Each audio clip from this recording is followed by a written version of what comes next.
तुम तेरी तुम तेरी तरसे तुम तेरी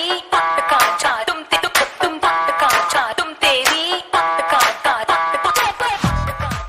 आदर आदाब अभिनंदन आभार मेरे झांसी के भाइयों बहनों मित्रों।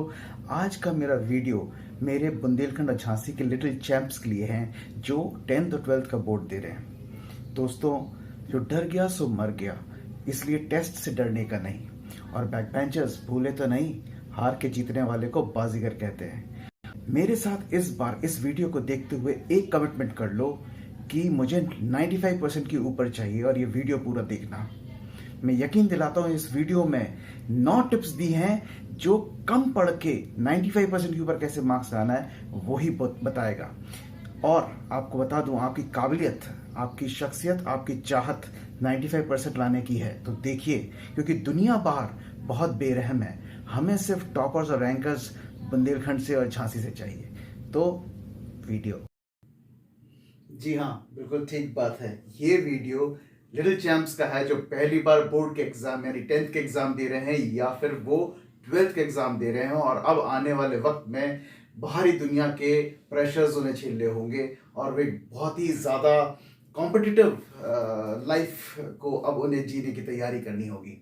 बहरहाल चैंप्स, मैं आपको इसलिए वीडियो दिखा रहा हूँ बिकॉज मैं झांसी और बुंदेलखंड का भला चाहता हूँ। मैं चाहता हूँ झांसी और बुंदेलखंड का हर एक बच्चा जो 10th का या 12th का एग्जाम बोर्ड्स का दे रहा है फ्लाइंग कलर से +95% लेकर के आए और अपनी मर्जी की लाइन चुने, आगे जाए, अच्छा करे। झांसी और बुंदेलखंड के लोग बहुत अच्छा कर रहे हैं बाहर, आप उनमें से एक होंगे और मुझे आप लोगों से बहुत सारी उम्मीदें हैं। लेकिन आपके घर वालों को भी आपसे उतनी ही उम्मीदें हैं।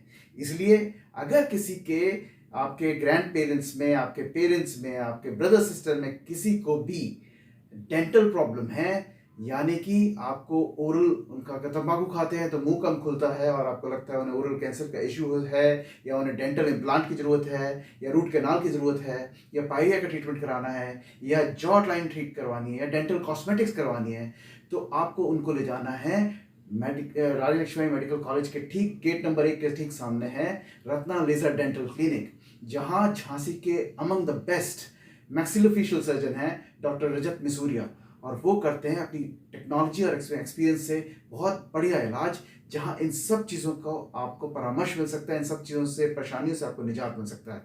तो भूलिएगा नहीं, फ़ोन नंबर्स और एड्रेस आप सबको इसके डिस्क्रिप्शन में मिल जाएगा वीडियो का। आने वाले वक्त में अपने घर में किसी को भी डेंटल या जॉ से रिलेटेड कोई प्रॉब्लम है, Ratna laser dental clinic, medical college gate number 1 के सामने, डॉक्टर रजत मिसूरिया। आगे बढ़ते हैं। आपको ये बता दूं कि ये जो मैं आज वीडियो करने वाला हूं, ये बहुत ही रिसर्च करने के बाद ये वीडियो बनाया गया है, और इसलिए बनाया गया कि मैं चाहता हूं कि मेरे झांसी और बुंदेलखंड के लोग, बच्चे आगे बढ़े। और ये जो मैं वीडियो लेकर आया हूं, मुझे मालूम है आने वाला वक्त शायद 1 महीने या 1.5 महीने में उनका एग्जाम्स होने वाले हैं, तो अब वहां पर ज़्यादा समय नहीं है, लेकिन हमको तैयारी अच्छी करनी है ताकि 95% आए। और ये बहुत बहुत ही मुमकिन है, बहुत ही मुमकिन है। 9 तरीके मैं लेकर आया हूं आपके पास, बस वो 9 तरीके आपको फॉलो करने हैं। वो 9 तरीके आप फॉलो करेंगे, यकीन मानिए आप 95% से ज़्यादा करेंगे। और ये भी मैंने आपसे वादा किया है कि पढ़ाई ज़्यादा नहीं करनी है, पर तरीके से करनी है, इस चीज़ का ध्यान रखें। तो जैसे कि मैंने कहा, 9 तरीके फॉलो कीजिए, पढ़ाई ज़्यादा मत कीजिए, तरीके से कीजिए, कि अप्रोच है, एक सिस्टम है जिसको आप फॉलो कीजिए, यकीनन आप जीतेंगे, यकीनन आप 95% से ज़्यादा लाएंगे। तो शुरुआत करते हैं। पहला तरीका, जिसको हम अपनी तरह से बोलते हैं पढ़ाई का तरीका, या ये कह लीजिए, उसको कह सकते हैं आप हाउ इफेक्टिव और efficient your approaches towards your study. तो देखिए साहब, हर इंसान एक हर अलग तरीके का होता है, ठीक है। अब मैं अपने आप तुलना करूँ तो मैं और मेरे भाई, हम 2 भाई हैं, सगे भाई। मेरे भाई मुझसे पढ़ाई में बहुत ज़्यादा अच्छे हैं। मुझे कहते हुए हमेशा फ़ख्र होता है कि वो मुझसे ज़्यादा लर्नड हैं, मुझसे ज़्यादा हाईटेक हैं, मुझसे ज़्यादा अच्छी लाइन में हैं, और उन्होंने बहुत अच्छा किया अपनी पढ़ाई की ज़िंदगी में, बहुत ही ज़्यादा अच्छा, जो मैं शायद कभी सोच भी नहीं सकता। लेकिन उसका आप ये देखिए फ़र्क क्या था कि अगर आप मेरे भाई से पूछेंगे तो वो बड़े आराम तलबी थे, बड़े लेट के पढ़ते थे, और उन्हें कोई चिंता नहीं रहती थी, अपना आराम से पढ़ते थे, अपना चाय भी पीते थे अपने आराम से। और मैं, अगर आप उनसे पूछेंगे तो रात रात भर, एग्ज़ाम अगर कल है, रात रात भर टहल टहल के याद करता था चीज़ें। मुझे टहलने से चीज़ें याद होती थी। तो आई use to take my book and keep walking and keep learning by sounding it loud and उसको बोल बोल के मैं बोलता था। तो मतलब मेरे फादर मदर ने मुझे देखा है कि मैं कैसे जब याद करता था, तो कैसे ये बंदा रात भर तो सोया नहीं है, ऊपर से चिल्ला चिल्ला के पढ़ता रहा है, वॉक करते हुए थका कितना होगा, और नेक्स्ट डे जाकर के फिर एग्जाम देना है। तो हर एक बंदे का तरीका अलग होता है।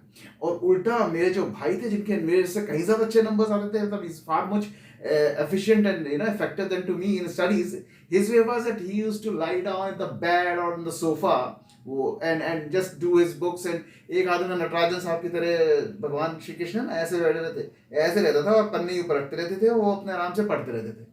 And he was so good at his studies, academics में he was absolutely phenomenal.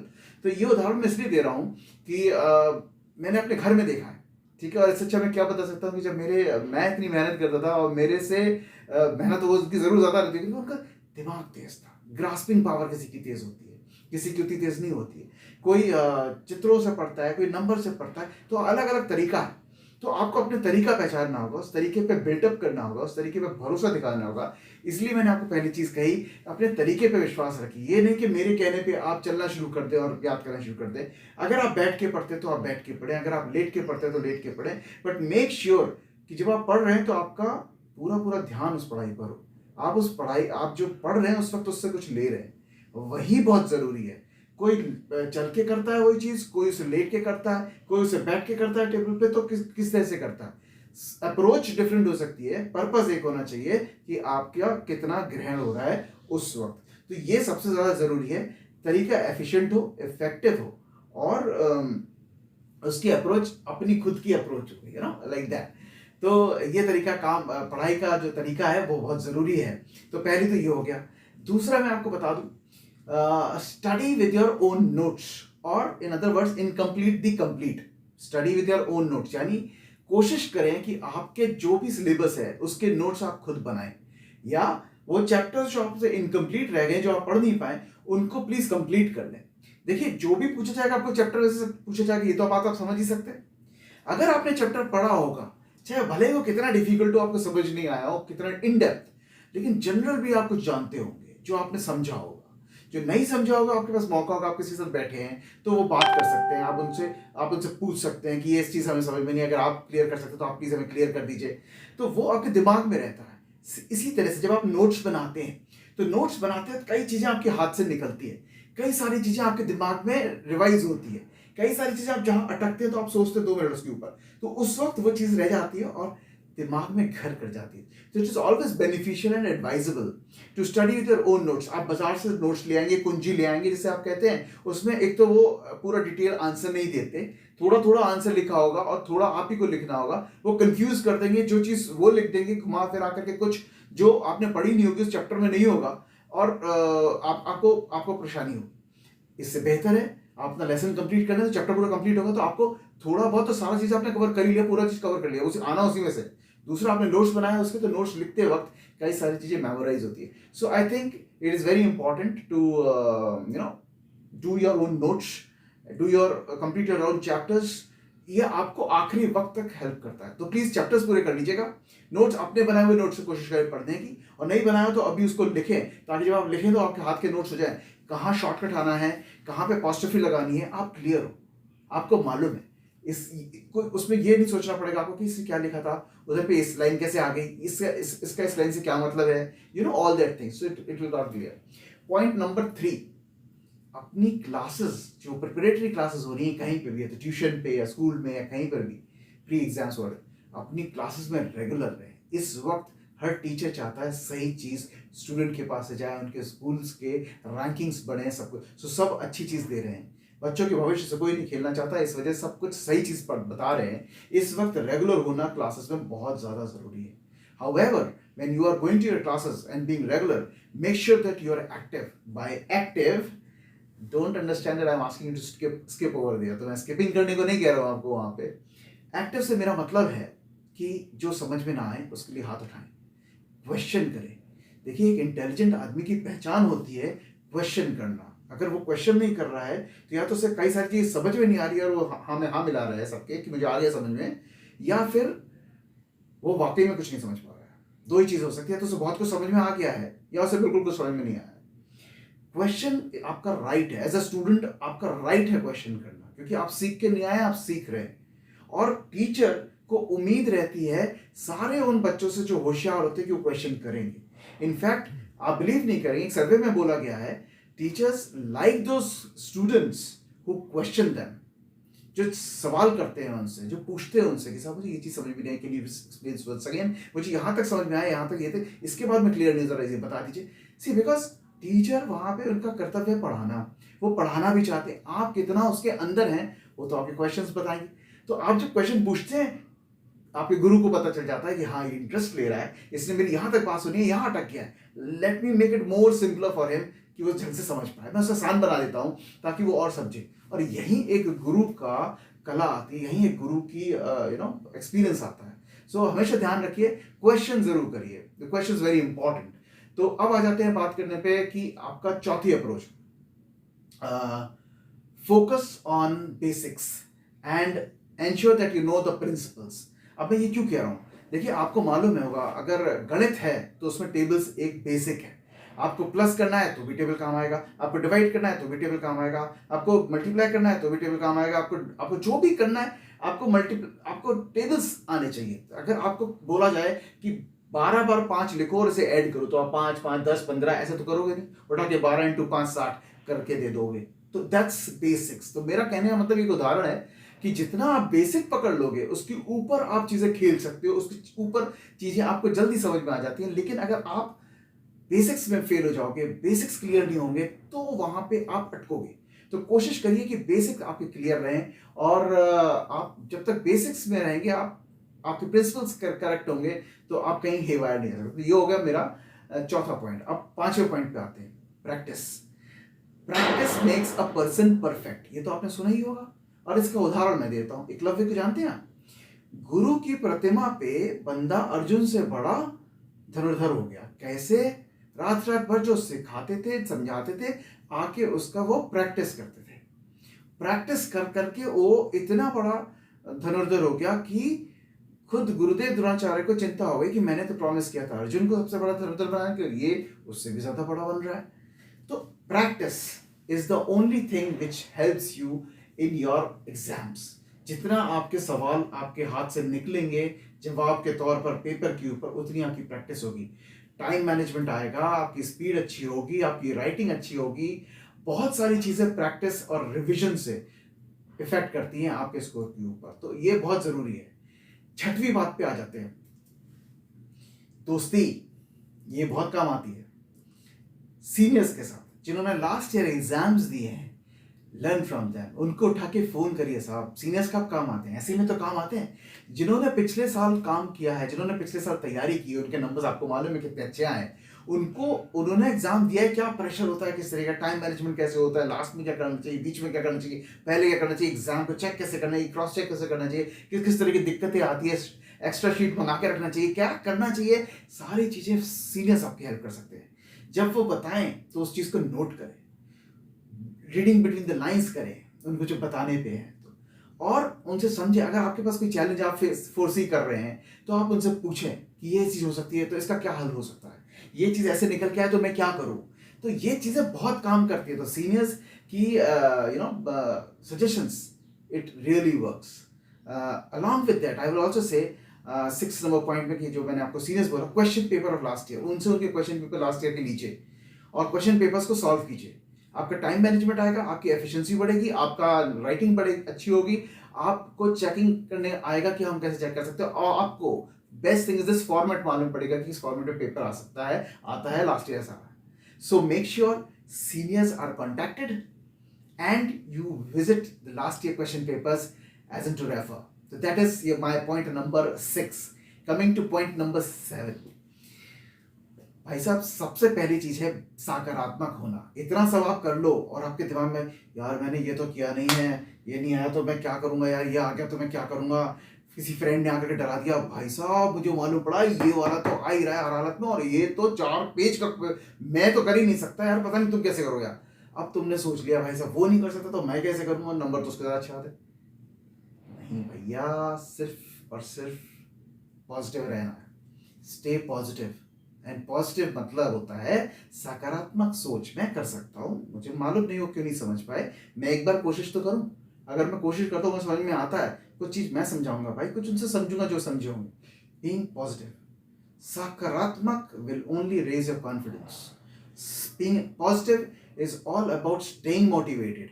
If you are positive, you will be motivated to give your best shot.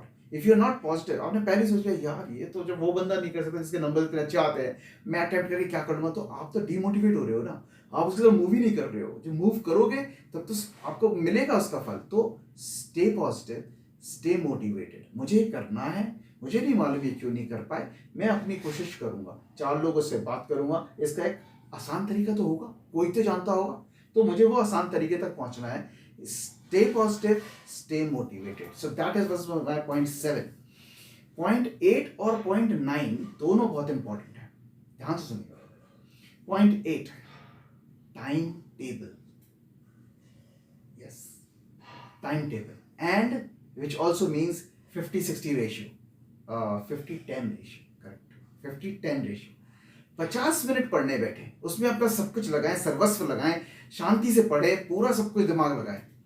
10 minute के लिए जरूर उठें, पानी पीजिए, बालकनी में जाइए, ठंडी हवा लीजिए, स्ट्रेच कीजिए, सब कुछ करिए, जो मूड में आए वो करिए, ठीक है।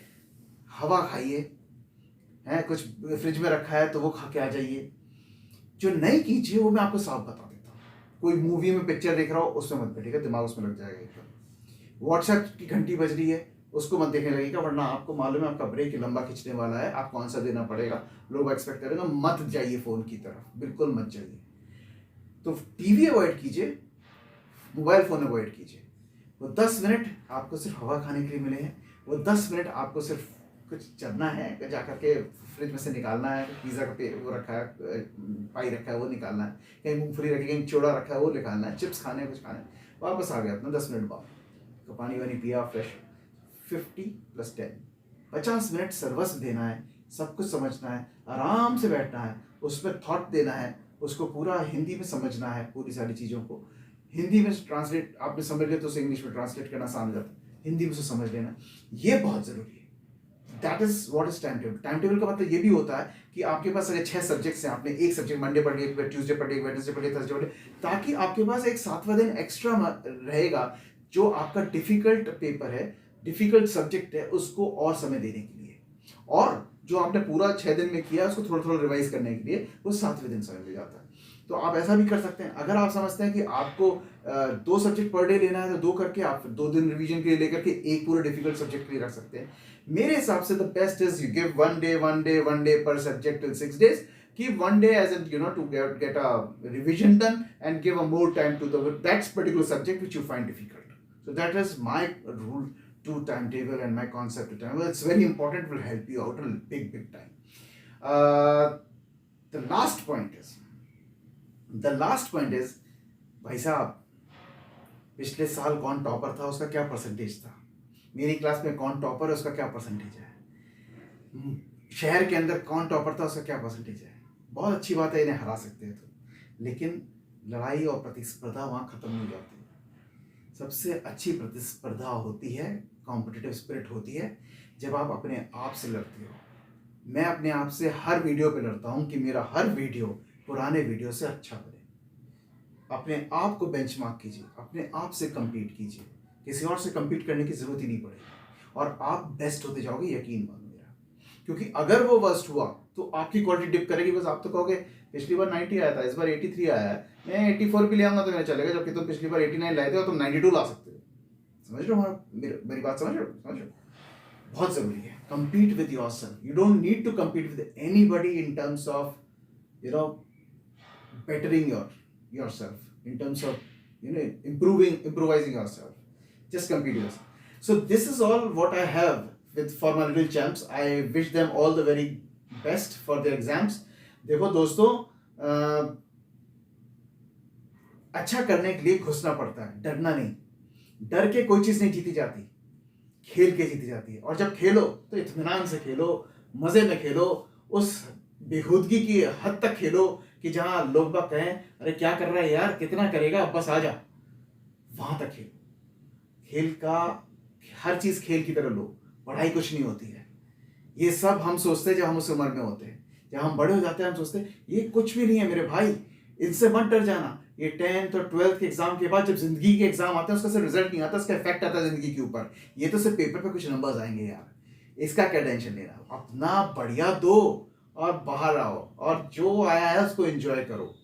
ये 9 टिप्स अपनाओ, कोई टेंशन मत लो, देख लेना भाई साहब, लिख के देता हूँ बढ़िया नंबर आएंगे। मेरा भाई से सीखो यार, बड़े आराम से लेटे लेटे पढ़ता था, हर चीज में फर्स्ट ही रहा है, फर्स्ट डिवीजन और बहुत अच्छे परसेंटेज के साथ। So trust me and I can say very proudly that he is a very successful guy because he learn this art of involving his mind rather than involving his body for that matter. So thank you so much for watching me. मेरी कोशिश रहती है कि मैं अपने बुंदेलखंड और झांसी के लोगों के साथ उनकी हर लाइफ में जो चीज़ इम्पैक्ट करती है उस पर कुछ बात करूं, कहीं ना कहीं उनको अंदर तक छूं, उनकी लाइफ में एक अच्छा परिवर्तन लाऊं, और ये मैं करता रहूंगा। और मैं चाहूंगा आप सब मुझसे जुड़े रहें, और झांसी और बुंदेलखंड का ये चैनल आपका चैनल है, आपके लिए है, इसको सपोर्ट कीजिए। अगर आप फेसबुक पे देख रहे हैं तो इसे फेसबुक पे लाइक कीजिए, अगर आप यूट्यूब पे देख रहे हैं तो यूट्यूब पे सब्सक्राइब कीजिए, बेल का आइकन आएगा जरूर प्रेस कर दीजिएगा, मेरे जो भी नए वीडियोस होंगे उसकी नोटिफिकेशन आपके पास सबसे पहले पहुंचेगी। तो thank you so very much for giving me your time and रविवार का शाम का समय देने के लिए बहुत बहुत धन्यवाद। Take care, have a wonderful evening for yourself. Thank you.